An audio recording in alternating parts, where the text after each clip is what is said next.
Right. Shalom. First and foremost, I'd like to give all praises and glory and honor to Yahweh Hashem, Yahweh Shai, Hashem, Kwakadash, Barakam, to the elders and apostles, Wa'akwa, and I say Shalom. And this is a sit down lesson. This news article from earlier today at the stock exchange over there in New York City. The Dow Jones closed around about like 3 o'clock. And this is from the finance yahoo.com, published Friday, December the 12th, 2025 at 3:36 p.m. It says stock market today, the Dow Jones S&P 500 sinks to cap a brutal move for tech stocks. It says the U.S. stocks turned sharply lower on Friday.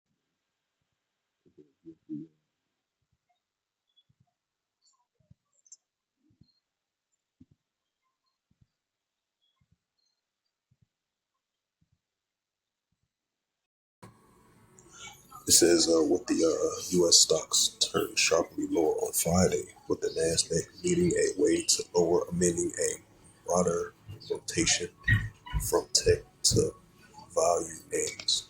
The Nasdaq composite fell 1.6% to continue a tech slump, and the S&P 500 GSBC dropped roughly 1%.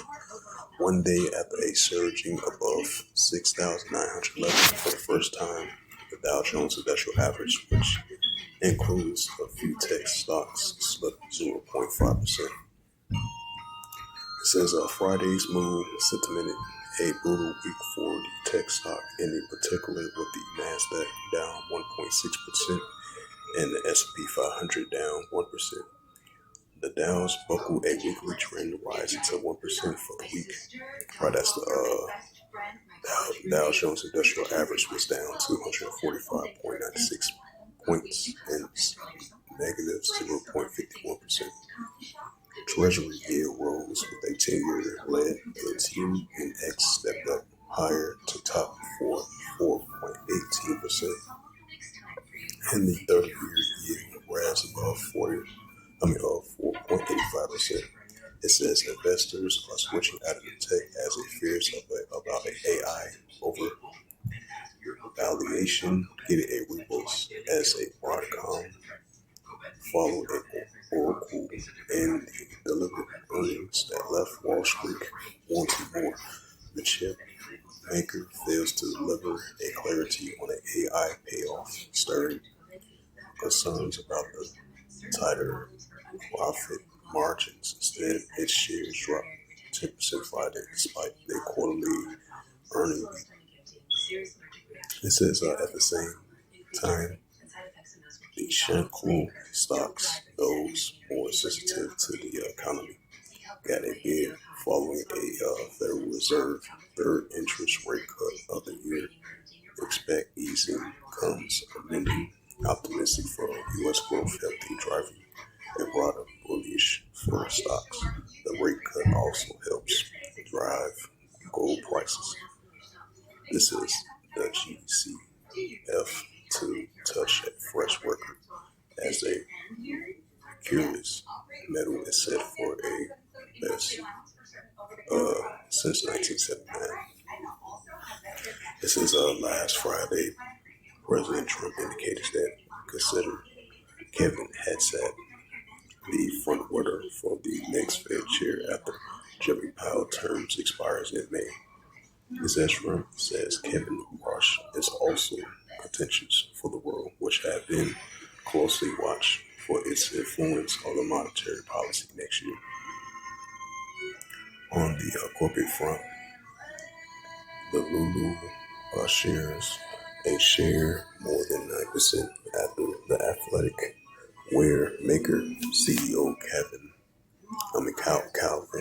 McDonald, which exit at the end of January following a stretch of a disappointing sales.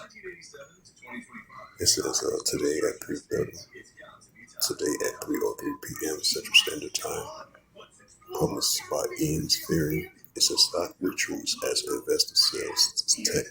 Trump leans towards watch or has set for the next federal chief. Stocks retreat Friday as investors rooted out tech stocks on the heels of a Broadcom quarterly results. The Nasdaq composite fell 1.6%, while the S&P 500 retreated from a record dropping 1%, and the Dow Jones Industrial Average also slipped from its record 0.5%. And it says the chip maker broad resource spoiler investors, Delators,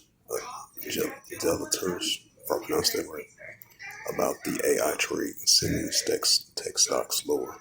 Meanwhile, the President Trump says he may choose federal Governor Kevin Walsh or National Economic Council Director Kevin Hadsett as the next federal chair to replace Jeremy Powell next May, according to a Wall Street Journal. So as of today, the markets lower today, as it says again, the Dow Jones, S&P 500, and the Nasdaq composites seem to cap a brutal week for tech stocks. So with that, hopefully this sit down lesson was edifying. The news article for the Yahoo Finance as of December 12th, 2025, as the stock market was down today. The Dow Jones, S&P 500, and Nasdaq seeks to cap a brutal week for tech stocks. So with that, I'd like to give all praises and glory and honor to Yahweh Bahashem, Yahweh Shai Bahashem, Kokodash. In the Heavenly Father, true name is Yahweh, and His unbegotten Son, Bahashem, in the name of Hamashiach, Yahweh Shai. Those are the true names in the ancient Paleo Hebrew, the Lashon Kodash tongue. And I say Barak Thumb to the elders and apostles, Wa'aki and Wa'akwa. Until next time, say Shalom.